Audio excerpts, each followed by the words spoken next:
Showcasing का धंधा उन्होंने समझाया कि किस प्रकार से फिल्में फ्लॉप हो रही हैं, किस प्रकार से बॉलीवुड अब डिके कर रहा है और बॉलीवुड आहिस्ता आहिस्ता खत्म हो जाएगा। और वो खत्म होने के लिए उन्होंने कुछ गैंग के बारे में इशारा किया। पूरी तरह से तो बेचारे बोले नहीं, क्योंकि डर लगता है, ऐसे मुखर होकर के कौन बोले उनके खिलाफ। कोई क्यूआई नेटवर्क तो है नहीं, एक्टिंग तो उन्हें करनी नहीं है, जो डंके की चोट पर उन सबके करतूत को सामने लाने का काम कर रहा है। तो उन्होंने पर्दे में, नील नितिन मुकेश ने कहा कि फिल्मों की जो शोकेसिंग होती है, पिक्चर्स हॉल में जो लगते हैं फिल्म, उसकी अगर पोजीशनिंग आपकी सुबह की हो जाए या दोपहर की हो जाए, तो मिटनी शो भी अगर 11 बजे हो, 12 बजे हो, मिटनी शो भी लोग देखा करते थे पूर्वाह्न में, जिसको कहते हैं आफ्टरनून का जो शो होता है, उसको लोग देख भी लेते थे। लेकिन इवनिंग शो बहुत ही पॉपुलर होता था, सबको मालूम है। टेलीविजन में अगर आप न्यूज के जमाने में जाएं, न्यूज के जोनर में जाएं, तो आपको प्राइम टाइम कहलाता है रात 9 बजे का। और अब तो लोग 7 बजे से लेकर के रात 10 बजे तक लोग प्राइम टाइम कहते हैं, क्योंकि उस वक्त लोग घर में होते हैं और उसको देखते हैं, टेलीविजन देखते हैं। लेकिन फिल्मों के मामले में वो भी शाम को लोग जब ऑफिस से आ जाते हैं तो चलते हैं आज 6 से 9 देखने के लिए। तो ये जो इवनिंग शो होता है वो सबसे पॉपुलर टाइम होता है फिल्म के लिए। और नील नितिन मुकेश इसको एक्सपोज कर रहे थे कि फिल्मों की टाइमिंग जिस प्रकार से बॉलीवुड में कुछ गैंगस्टर ने उस पर कब्जा कर लिया है कि किस एक्टर के फिल्म को, किस प्रोड्यूसर के फिल्म को फ्लॉप करवानी है, तो इस तरह से साजिशें होती रही। और इनकी फिल्मों का, ये इनकी जो फिल्में आई वो बहुत शिकार रही। नील नीतीश मुकेश ये कहते हैं कि बुलिंग जो मैंने आपको कई बार दिखाया होगा कि सुशांत को किस प्रकार से इन बड़े स्टार्स ने उनके खिलाफ भद्दे भद्दे कमेंट्स किए, उनको बुली किया। वही नील नितिन मुकेश कहते हैं कि साहब, मेरे साथ बुलिंग तो मेरे स्कूल से शुरू हो गया था, लेकिन बाद में जब फिल्मों में मैं आया तो बड़े बड़े लोग मुझे इतना एक इस प्रकार से ट्रीट किया कि मैं तो कई बार मुझे लगा कि मैं हार जाऊंगा, डिप्रेशन में चला जाऊंगा। और कई बार मेरे स्किन को लेकर के कहा गया कि भाई आपका इतना गोरा स्किन है कि आप हॉलीवुड स्टार लगते हो, तो आप बॉलीवुड में काम नहीं कर सकते हो।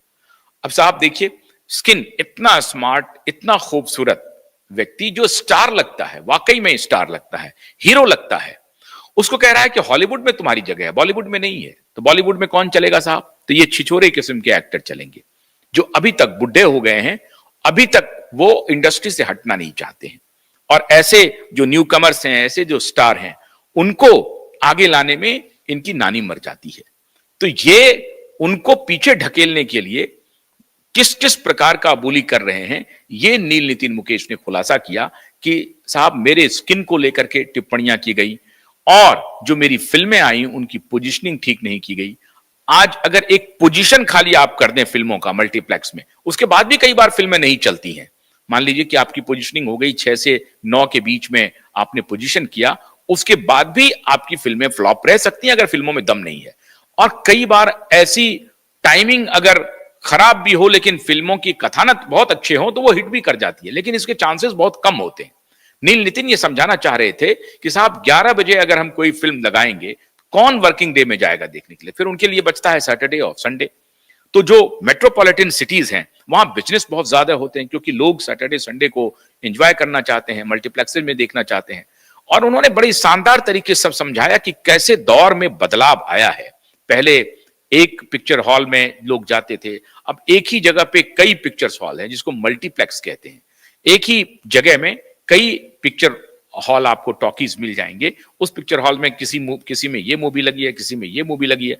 अब उसमें भी मल्टीप्लेक्सेस के भी एक कैंपस में कई मल्टीप्लेक्स हैं, उसमें भी ये नहीं है कि 6 से 9 के स्लॉट में उनके मूवी जाएंगे, उनके ही मूवी जाएंगे जो वहां पर हफ्ता चढ़ाएगा, मतलब जो वहां पर दरबारी करेगा, जो वहां पर हाजिरी लगाएगा।